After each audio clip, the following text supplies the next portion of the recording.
শুভ সকাল বন্ধুরা, নতুন আরেকটি ভিডিওতে স্বপ্নপূরণ চ্যানেলে তোমাদের সবাইকে স্বাগত জানাই। তো আজ সকালে উঠে দেখছি যে খুব বৃষ্টি হচ্ছে, আর কদিন ধরেই খুব বৃষ্টি হচ্ছে, মানে রাস্তাঘাটের পুরো অবস্থা নেই, পুরো শেষ হয়ে গেছে। খুব বাড়িতেও খুব কাদা হয়েছে বৃষ্টির কারণে। আর একটু আগে বোনও চলে গিয়েছে স্কুলে। তো ভিডিওটি তোমরা দেখতে থাকো, আর ভালো লাগলে অবশ্যই একটি লাইক করো আর কমেন্ট করো, আর চ্যানেলটিকে অবশ্যই সাবস্ক্রাইব করে দিও। তো চলো আজকের ভিডিওটি শুরু করা যাক। তো এখন বিছানাপত্রগুলো গুছিয়ে নিচ্ছি, আর প্রতিদিন আমার এইভাবে বিছানা গুছিয়ে রাখলেও মানে আবার অগোছালো হয়ে যায়, কারণ আমার বোন এসে শুয়ে থাকে, আসবে, শুয়ে থাকবে। তো এইভাবে করে করে বিছানাটা অগোছালো হয়ে যায়, আমার বারবারই মানে গোছাতে হয়। আর তারপর রান্নাঘরে আসলাম, রান্নাঘরে এসে এখন রান্নাঘরটা লেপে নিচ্ছি তাড়াতাড়ি করে।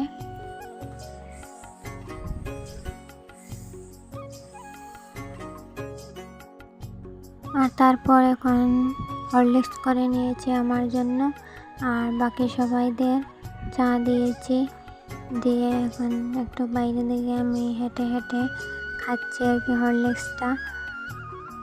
আর ওদিকে মা কি বলছিল ওটাই শুনতেছিলাম।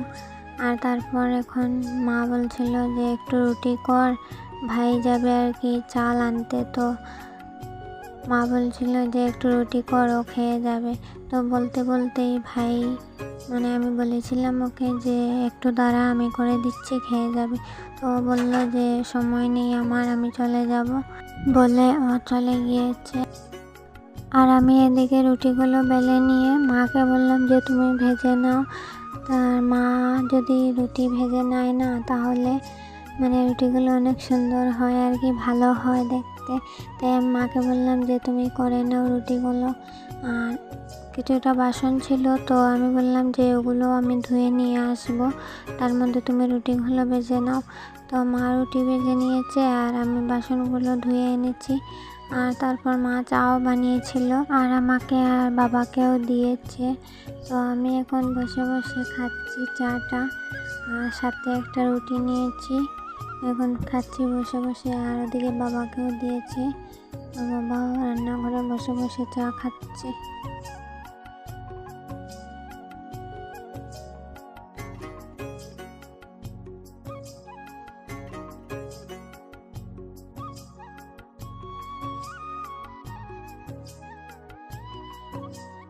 আর এদিকে আমাদের বড়দা ফোন করে বলছে যে দুপুরে আসবে ভাত খেতে। তো এখন রান্না বসাতে হবে। তো মা বলছে ডালটা বসিয়ে দে।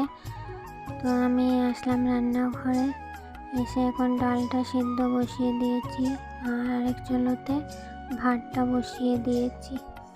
আর বসিয়ে একটু বাইরে দিকে আসলাম, হাঁটছি আর কি, গরমও তো লাগছে, মানে এত বৃষ্টির পরেও গরম কমছে না।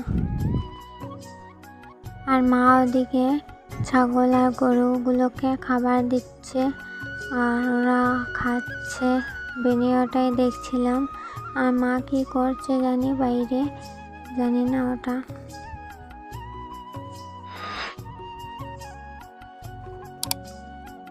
আর এদিকে দেখো সবজিটা বসিয়েছিলাম, ওটা হয়ে গেছে, তো ওটা নামিয়ে নিচ্ছি। আর বড়দা আসবে, এসেই মানে ভাত খাবে আর চলে যাবে। তো জানি না মানে কেন যাবে, তো আসলে জিজ্ঞাসা করব। এদিকে দেখো ডালটাও ফোড়ন দিয়ে দিয়েছি।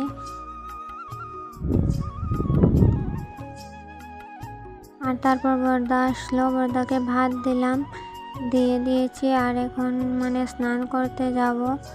আর বড়দাকে বললাম যে তো তারা কিসের, কোথাও যাবে নাকি? বললো হ্যাঁ, মানে আমাদের ওখানে একটা খেলা হচ্ছে, ফুটবল ম্যাচ আর কি, ওখানেই মানে যাবে।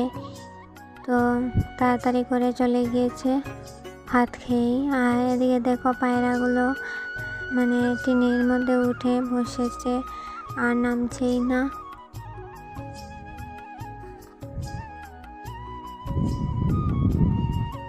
আর আর আমি দেখো ওদেরকে কীভাবে ডাকছি, ওরা আসছেই না, মানে বুঝতে পারছে যে ওদেরকে ডাকা হচ্ছে কিন্তু মানে নামছেই না ওখান থেকে।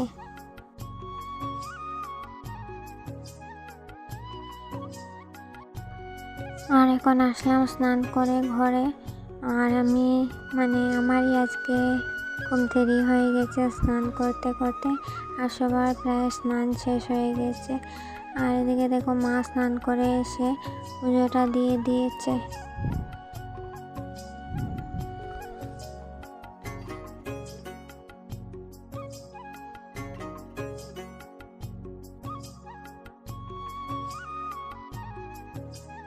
আর সবার খাওয়া শেষ হয়ে গেছে, শুধু আমি রয়েছি, তো আমি খেয়ে নিই। তো খাওয়া দাওয়া শেষ করে এখন খাবার টেবিলটা মুছে নিচ্ছি। আর সবাই আজকে প্রথমেই খেয়ে নিয়েছে, আর আমি স্নান করা থাকতে থাকতেই ওরা সবাই খেয়ে নিয়েছে। আমি সব শেষে স্নান করে এসে ভাত খেয়েছি।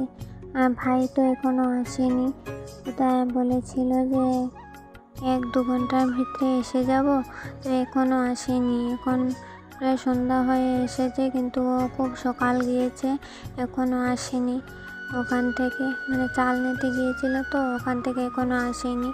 তো জানি না কেন আসছে না। ও বলছে যে একটু কাজে আটকে গেছি। আর ওর সাথে তো কথা বলা মানে কি যে সত্যি মানে বলার কিছু নেই।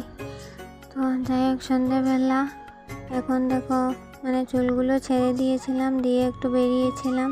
আর এদিকে দেখো সন্ধ্যা হয়ে এসেছে, আর তখনই এসেছে ভাই। আর মাও বলছিল তখনই যে ওকে একটু ফোন কর, তো দেখছি চলে এসেছে। আর তারপর ও স্নান টান করে খাওয়া দাওয়া করেছে। আর কিছু সময় শুয়েছিলাম, আর তারপর মা ডেকে বলছে যে চা খাবি নাকি, তো বললাম হ্যাঁ দাও। তারপর মা বললো না, হরলিক্স খেয়ে নে। তারপর হরলিক্স একটু বানিয়ে নিয়েছি আমি নিজেই। আর আমাদের পাশের বাড়ি একজন এসেছিল, তো মা ওনার সাথেই কথা বলতে লেগে গিয়েছিল, তাই আর কি আমি হরলিক্সটা বানিয়ে খেয়ে নিয়েছি। আর এদিকে দেখো মা আম কেটে কিছু ঠাকুরকে দিয়েছে, আর দিয়ে এখানে ঘরে এনে রেখেছে, তো খাবো আর কি পরে। তো যাই হোক, ভিডিওটি তোমাদের কেমন লেগেছে অবশ্যই কমেন্ট করে বলো।